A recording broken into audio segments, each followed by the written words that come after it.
कारण जागृत न राहण्याचे खूप सारे तोटे.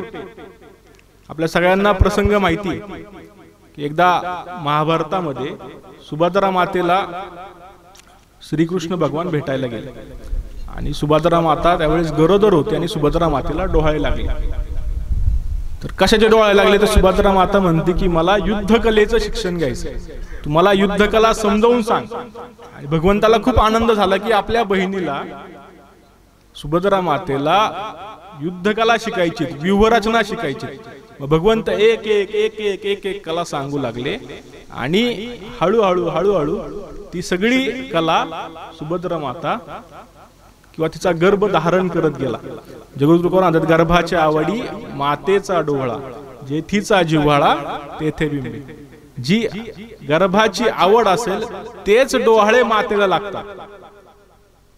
तर अशाच प्रकारचे युद्धकलेचे डोहाळे आपल्या सगळ्यांना माहिती. अभिमन्यू किती शौर्यवान होता, किती ताकदवान होता, किती पुरुषार्थी होता. असेच डोहाळे सुभद्रा मातेला लागले की मला युद्धकलेचं प्रशिक्षण घ्यायचंय. आणि सुभद्रा मातेला भगवंत एक एक एक एक आधी अस्त्रांचा वापर कसा करायचा सांगितलं, मग शस्त्रांचा वापर कसा करायचा सांगितलं आणि मग भगवंत व्यूहाची रचना समजून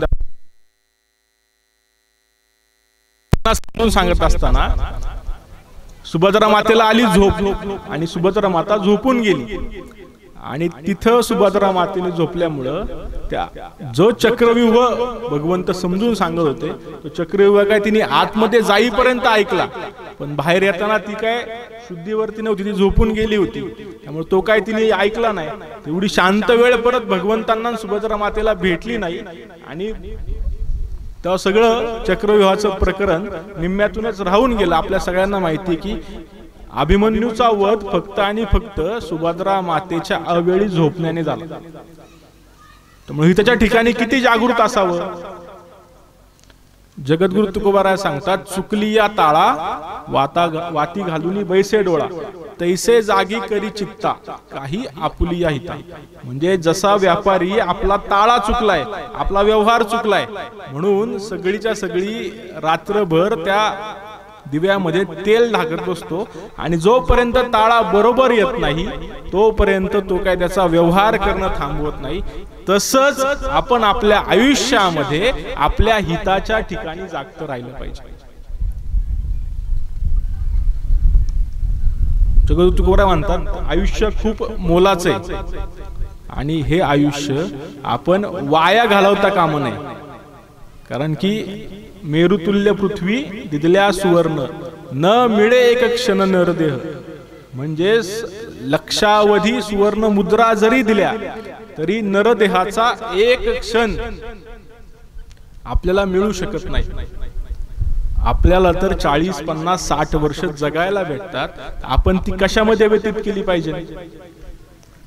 या एका क्षणामध्ये किती ताकद आहे. ज्ञानोबा हरिपाठाच्या पहिल्या अभंगामध्ये पहिल्याच ओळीमध्ये सांगतात देवाची यद्वारी उभा क्षणभर तेने मुक्तीचारी साधी. 4 मुक्तींचा साधण्याची ताकद या देवाच्या समोर एक क्षण उभी राहिल्यामुळे. आपल्याला तर 50, 60, 70, 80 वर्षांचा मनुष्य देह प्राप्त होतोय. आपलं किती भाग्य आहे. आपल्याला मनुष्य देह प्राप्त झालेला असताना आपण त्या मनुष्य देहाचं सार्थक करणं ही आपली जबाबदारी आहे, ना की आपली वेळ वाया घालवणं. कारण तुकोबाराय म्हणतात मोलाची घडी जाते वाया विन न मिळे मोल धन देता कोंडी जागा होय करी हिताचा उपाय तुका म्हणे हाय कैसी. म्हणजे वेळ हा पैशापेक्षा सुद्धा अमूल्य आहे, मौल्यवान आहे आणि तो वाया घालवल्यानंतर तो परत येत नाहीये. आज आपण सगळे या सप्त्याच्या आनंदाच्या वातावरणात बसलोय. पुढच्या वर्षी आपण सगळे एकत्र येऊ, पण यंदाचा क्षण असेल का, यंदाचा दिवस असेल का. आजचा जरी दिवस घेतला तरी आज जी तारीख आहे ती उद्या नाहीये. आत्ताची वेळ परत आपल्या आयुष्यामध्ये नाहीये. मग जर आत्ता असलेला क्षण आपल्या आयुष्यामध्ये आपल्याला पुन्हा अनुभवायला भेटणार नाहीये, पुन्हा जगायला भेटणार नाहीये, तर आपण आपलं आयुष्य कसं जगलं पाहिजे.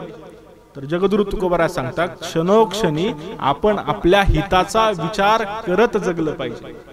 आणि जागृत कसं असलं पाहिजे तर त्या व्यापाऱ्यासारखं असलं पाहिजे जो स्वतः ताळा चूक बरोबर येत नाही तोपर्यंत तेल घालून दिवा पेटवून ताळा बरोबर करत असतो. अगदी त्याच प्रकारे आपण आपल्या हिताच्या ठिकाणी जागत राहिलं पाहिजे.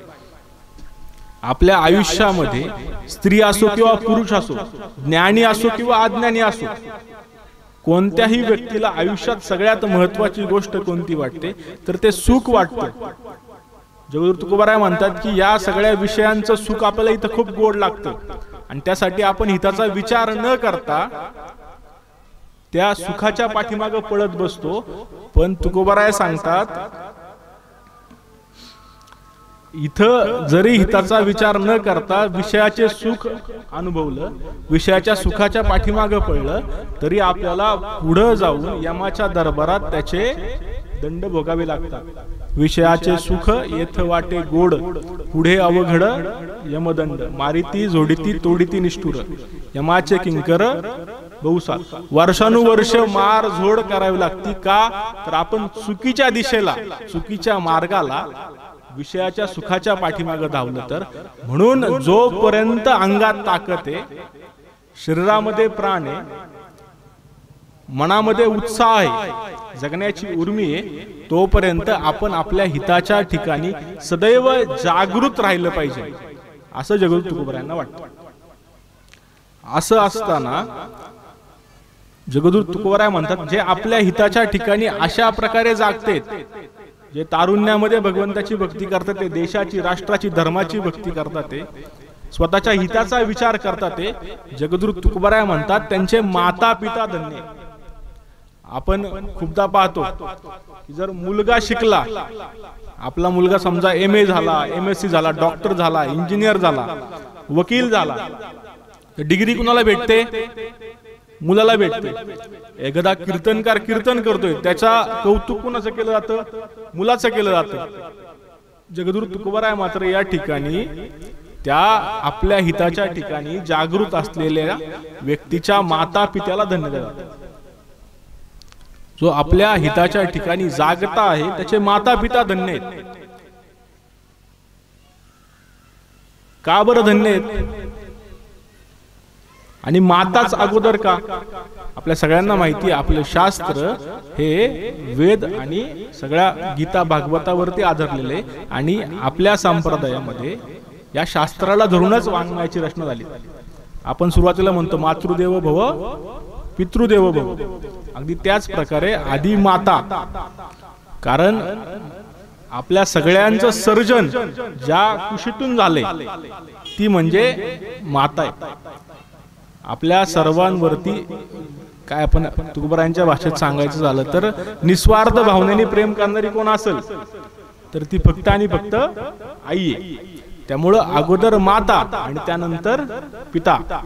जगद्गुरु तुकोबाराय म्हणतात आपल्या हिताच्या ठिकाणी जे जागृत आहेत त्यांचे माता पिता धन्य.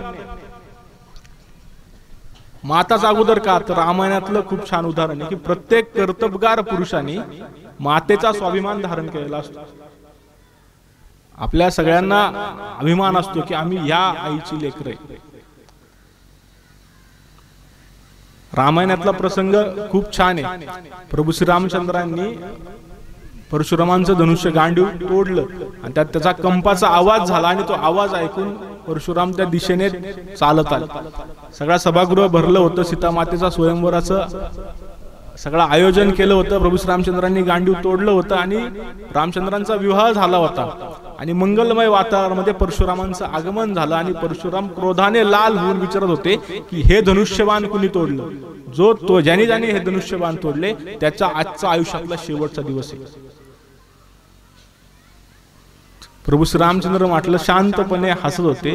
विश्वामित्र ऋषी आणि लक्ष्मण शेजारी उभे होते. लक्ष्मणाला काय कळत नव्हतं काय बोलावं. लक्ष्मणाला खूप राग येत होता की कुणीतरी एक म्हातारा आलाय, कुणीतरी एक परशुराम आलाय आणि तो आपल्या सगळ्यांना शिव्या घालतो, रागवतोय. तो म्हणतो की तुम्ही विसरले का 21 वेळा पृथ्वी निश्चित करणारा मी आहे. कुणाच्या आईला कुणाचं पोर जड झालंय की माझ्या धनुष्याला तुम्ही हात लावला, हे गांडीव तुम्ही तोडलं. त्यावेळेस प्रभू श्रीरामचंद्र मात्र शांत होते आणि प्रभू श्रीरामचंद्र म्हणतात की हे प्रभू तुमचं धनुष्यबाण तोडणारा तुमचाच एक सेवक आहे. त्यावेळेस परशुराम अजून लालबुंद झाले, त्यांना क्रोध आला आणि त्यांनी विचारलं की नक्की कुणी तोडले. आणि हे सगळं चालू असताना लक्ष्मणाला खूप राग आला आणि लक्ष्मण म्हटला की मी तोडले धनुष्यबाण, अशी लहानपणी कित्येक तोडल्या, हे काय नवीन आहे.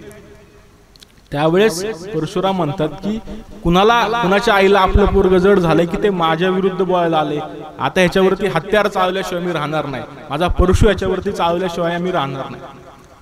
त्यावेळेस लक्ष्मण म्हणतात की तुम्ही माझ्यावरती बरेही हत्यार चालवाल, पण मी तुमच्यावरती हत्यार चालवणार नाही, कारण तुम्ही एक ब्राह्मण आहात आणि त्यामुळे मी काय तुमच्यावरती हत्यार चालवू शकत नाही. तुम्ही ऋषी आहात, तुम्ही फक्त आणि फक्त तुमचं जानवं काढा, तुम्ही ऋषी म्हणून नाही तर एक योद्धा म्हणून समोर या, तुम्हाला कळेल सुमित्रेच्या दुधामध्ये काय ताकद आहे. या ठिकाणी कर्तबगारी लक्ष्मणाची जरी असली तरी मातेचा स्वाभिमान या कर्तबगार पुरुषांनी धारण केलाय. त्यामुळे अगोदर माता आणि त्यानंतर पिता, म्हणून आपल्या हिताच्या ठिकाणी जे जागते असतात त्याची माता पण धन्य आहे, पिता पण धन्य आहे. माता पिता धन्य आहे तुकोबारा हे तुम्हाला वाटते, पण बाकीच्यांना काय वाटतंय. तर तुकोबारा सांगतात, कुळी कन्या पुत्र होती जे सात्विक, तयाचा हरीख वाटे देवा. म्हणूनच ज्या कुळामध्ये अशी कन्या, आता मगाशी आपण पाहिलं पहिला क्रमांक कुणाचा आहे, मातेचा, आता इथं पहिला क्रमांक कन्येचा. ज्या कुळामध्ये अशी सात्विक कन्या आणि पुत्र जन्माला येतात त्याचा तुकोबारायांनाच काय, तुकोबारा मलाच काय, देवाला सुद्धा आनंद वाटतो. अधिक कन्या का? खऱ्या अर्थाने आपण ज्या वेळेस पाहतो तर आयुष्यामध्ये मुलगी जन्माला आल्यापासून काळजी असते. मुलगी जन्माला आली तरी काळजी, मुलगी वयात येताना काळजी, मुलीचं लग्न करत असताना काळजी, मुलगी माहेरी जात असताना काळजी. आयुष्यात सगळ्यात जास्त एक पिता कधी रडतो, कोणत्या दुःखाला कंटाळून रडत नाही, कोणत्या त्रासाला त्रासून रडत नाही, तर तो सगळ्यात पहिल्यांदा कुठं रडत असेल तर तो आपल्या मुलीच्या लग्नामध्ये रडतो. कन्या सासूरासे जाये मागे परतुनी पाहे.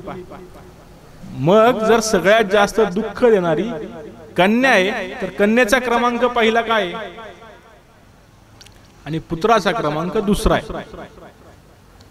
कारण आपल्या जसं आई आपल्या मुलावरती निस्वार्थ प्रेम करते तेवढ्याच निस्वार्थपणे एक मुलगी आपल्या पित्यावरती, आपल्या भावावरती प्रेम करते. म्हणून कन्येचा क्रमांक पहिला आहे, पुत्राचा क्रमांक दुसरा आहे.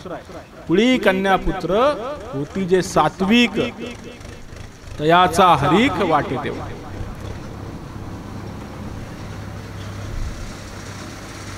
पुत्र म्हणजे कसा असावा, जगद्गुरु तुकोबार पुत्र व्हावा ऐसा गोंडा ज्याचा तिन्ही लोकी झेंडा. आपले संत सगळे असेच आहेत.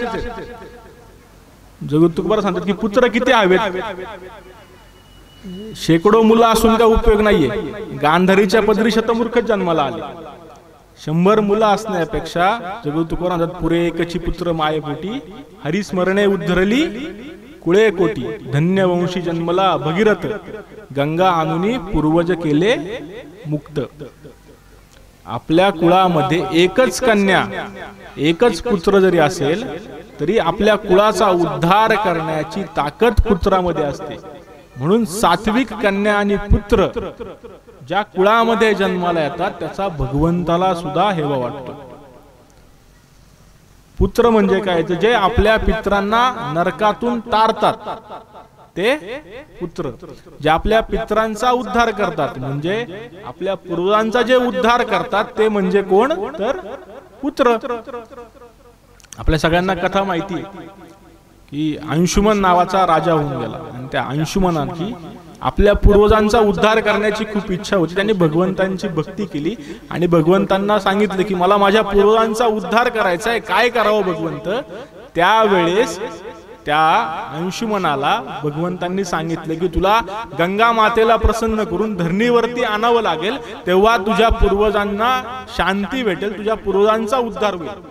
अंशुमन लागला तपस्येला, तपावरती तप गेली, पण गंगा काय प्रसन्न झाली नाही. शेवटी अंशुमनाचा मृत्यू झाला आणि अंशुमनाचा मुलगा दिलीप हा त्या ठिकाणी राजा झाला. मग दिलीपाने परत तपश्चर्या केली. आपल्या वडिलांची इच्छा आहे की आपल्या पितरांचा उद्धार करायचा आहे आणि त्यासाठी दिलीपाने वर्षानुवर्ष तप केलं. दिलीपाला सुद्धा काही ते जमलं नाही.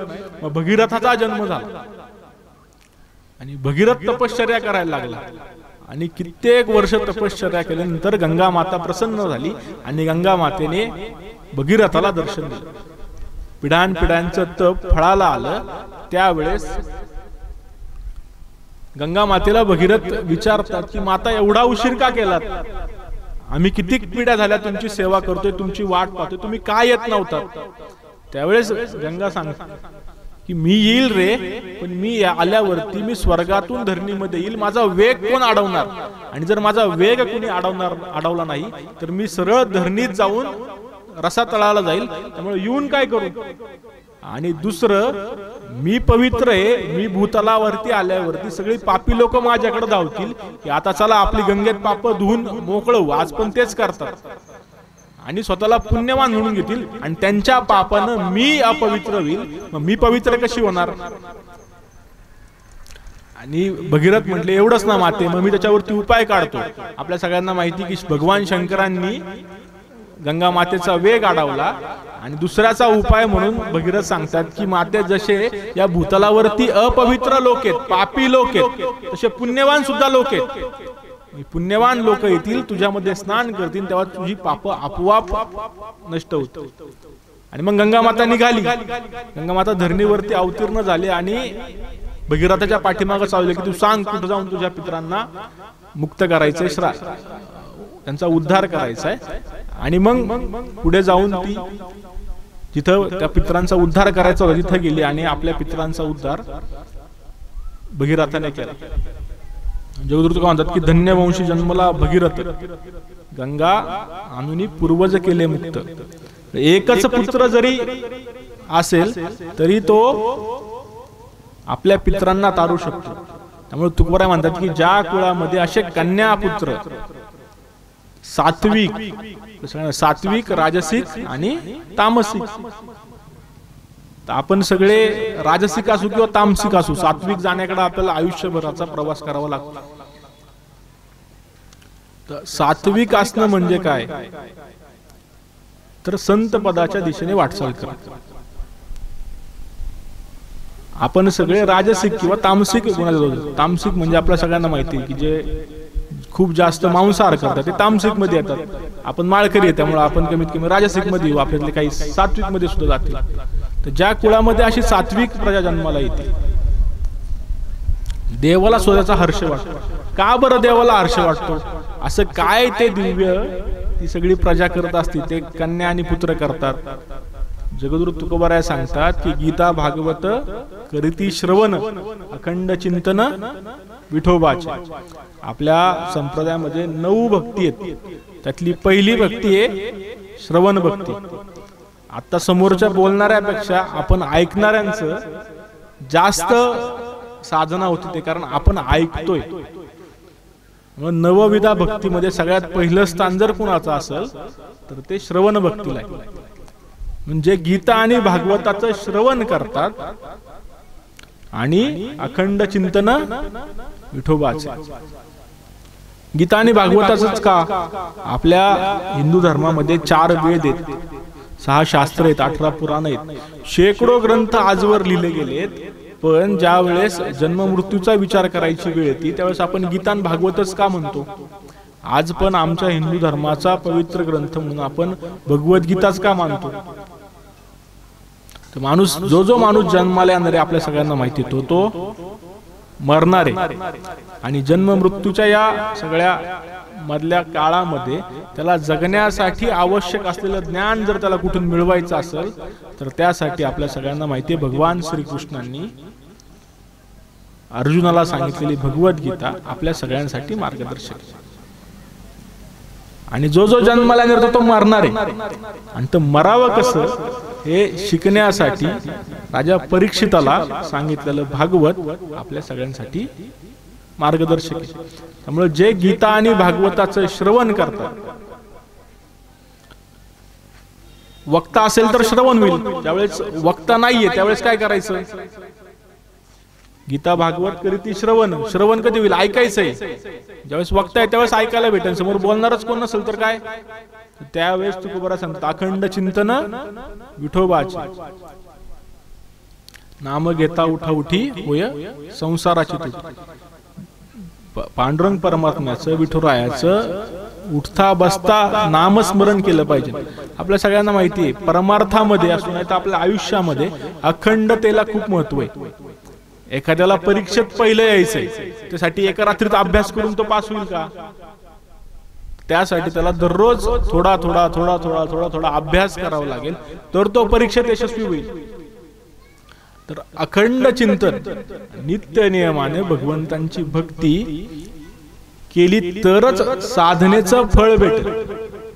म्हणून जगद्गुरु तुकोबाराय म्हणतात की देवाला हेवा वाटावा, त्यांचे माता पिता धन्य असं वाटायला ती कन्यापुत्र ती सात्विक प्रजा काय करते तर भगवद्गीतेचं आणि भागवताचं श्रवण करते आणि पांडुरंगाची भक्ती करते. आणि मग या सगळ्यांविषयी तुकोबाराय तुम्हाला काय वाटतं? तुमचा काय विचार आहे? तुकोबाराय म्हणतात की जर अशी सात्विक प्रजा मला भेटली, अशी सात्विक कन्यापुत्र जर मला भेटले तर मला त्यांची सेवा करायला आवडेल. तुका म्हणे मज घडो त्यांची सेवा, तरी माझ्या दैवा पार नाही. अशांची जर मला सेवा घडली तर माझ्या भाग्याला पारावार उरणार नाही. खऱ्या अर्थाने आपण ज्यावेळेस पाहतो त्यावेळेस एकतर संत भेटणं अवघड आहे, संत दिसणं पण अवघड आहे.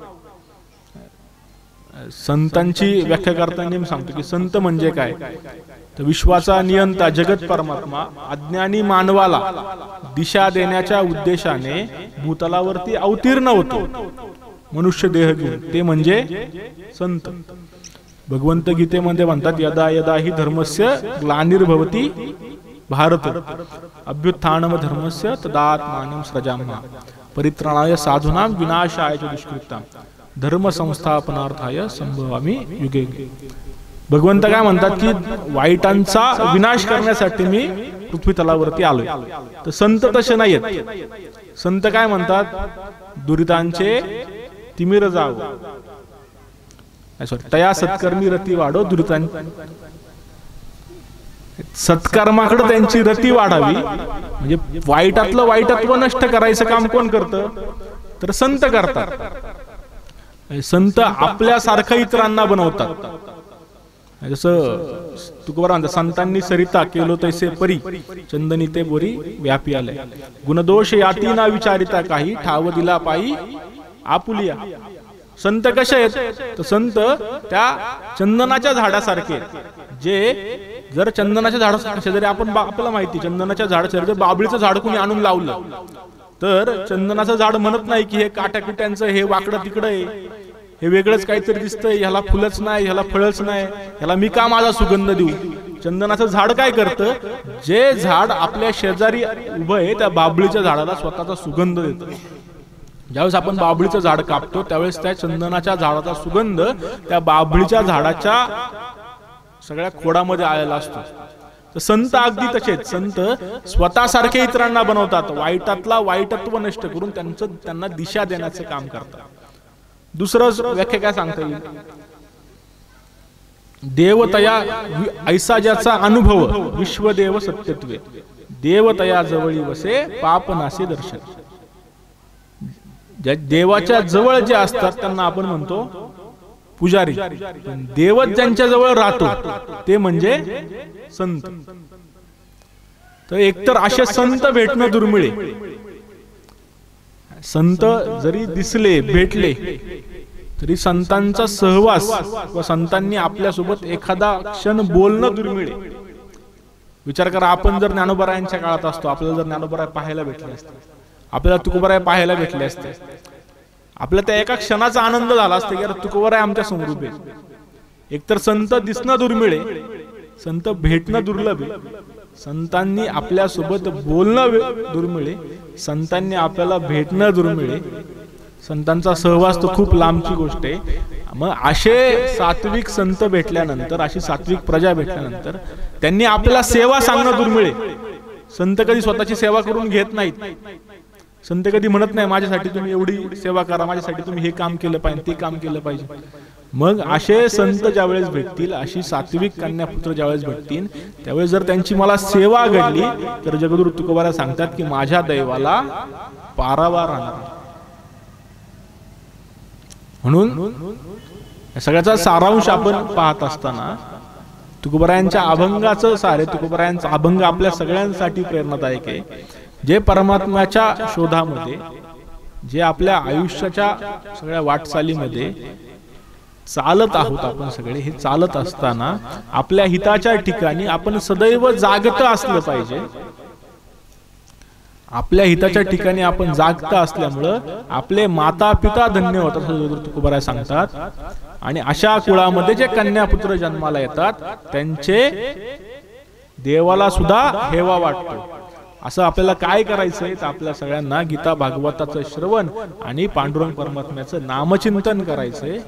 तर मग तुकोबाराय सांगतात की असे संत भेटल्यानंतर त्यांची सेवा माझ्या हातून घडली तर माझ्या दैवाला पारावार राहणार नाही. सगळ्याचा विचार करताना आपल्या सगळ्यांना माहिती की असं अजून प्रमाण काय काय सापडतात.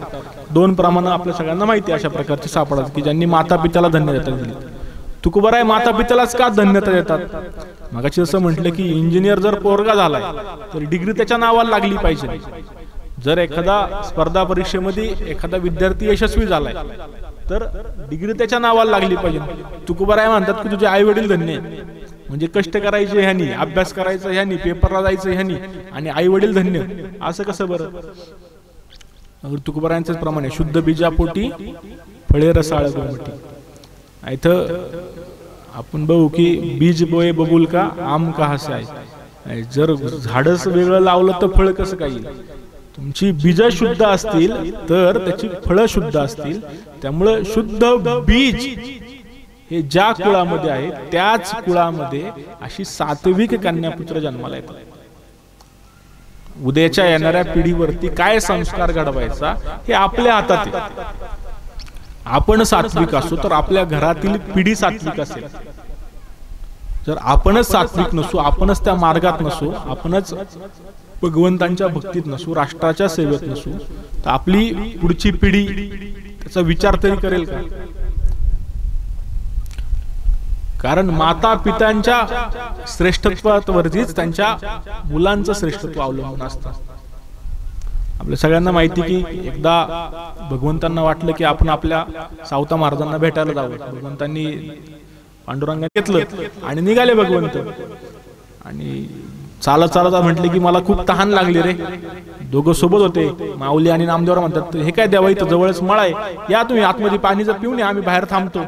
आतमध्ये भगवंत गेले, पाहतात तर कमरेला खुरप, डोक्यावरती पगडी, हातामध्ये चिपळ्या, आणि नामस्मरणामध्ये सावता महाराज गुंग झाले होते.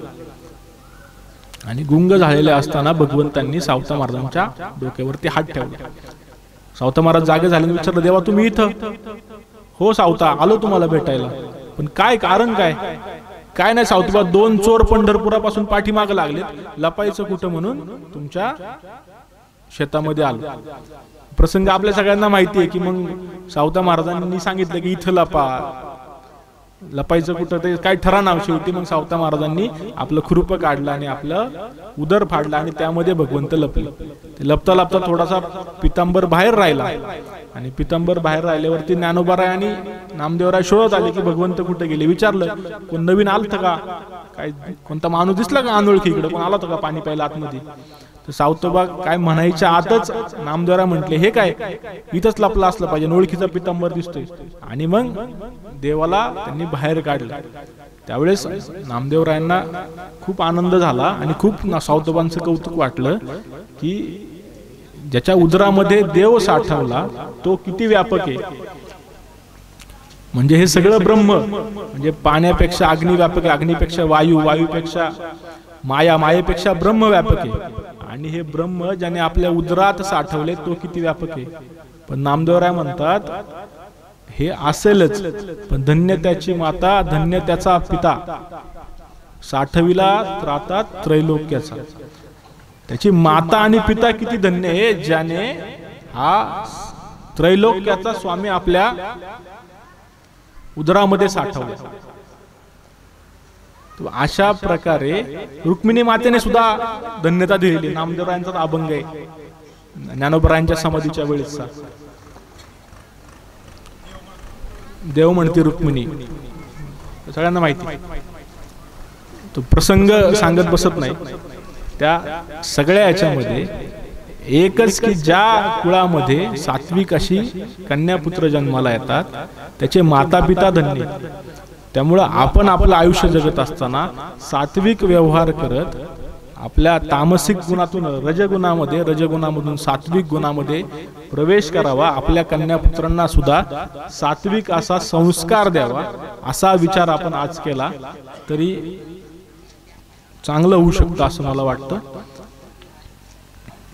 आपला वेळ संपलाय त्यामुळं सेवा थांबवतो. पुंडलिकावर हरी विठ्ठल, श्री ज्ञानदेव तुकाराम, पंढरीनाथ भगवान की जय. माऊली ज्ञानेश्वर महाराज